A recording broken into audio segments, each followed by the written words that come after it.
పశ్చిమ గోదావరి జిల్లా కాళ్ళ మండలం పెదామిరంలోని డిప్యూటీ స్పీకర్ రఘురామకృష్ణరాజు నివాసం దగ్గర సంక్రాంతి సంబరాలు ఘనంగా జరుగుతున్నాయి. ముఖ్య అతిథులుగా జిల్లా collector Nagarani, joint collector Rahul Kumar Reddy, జిల్లా ఎస్పీ నయూం అష్మి పాల్గొన్నారు. RRR ఎన్నడూ లేని విధంగా తన నివాసం వద్ద సంక్రాంతి సంబరాలను నిర్వహించి ప్రత్యేకంగా నిలిచారు. ఆటపాటలతో, గంగిరెద్దులతో భోగి మంటలు వెలిగించి తెలుగు రాష్ట్రాల ప్రజలకు భోగి శుభాకాంక్షలు తెలిపారు. వేడుకల్లో ఉండి నియోజకవర్గ జనసేన ఇన్ఛార్జ్ నాగరాజు, మాజీ టీడీపీ చైర్మన్ కనుమూరి బాపిరాజు, కూటమి నాయకులు, కార్యకర్తలు భారీ సంఖ్యలో పాల్గొన్నారు. 5-6 వేల మంది ప్రజలతో, నియోజకవర్గ చుట్టుపక్కల ప్రజలతో సంక్రాంతి వేడుకల్ని భోగి మంటలతో వైభవంగా ప్రారంభించడం జరిగింది.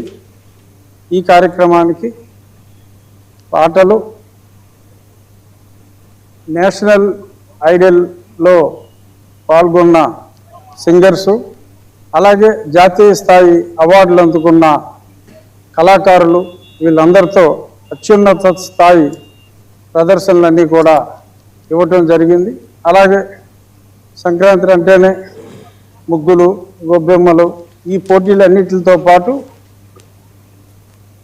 ఎడ్యుకేటెడ్ ఉమెన్కి కొన్ని పజిల్ లాంటి ప్రశ్నలు ఇవ్వటం, వాటికి ముందుగా సమాధానం చెప్పిన వాళ్ళకి మంచి మంచి ప్రైజ్ మనీ ఇవ్వటం.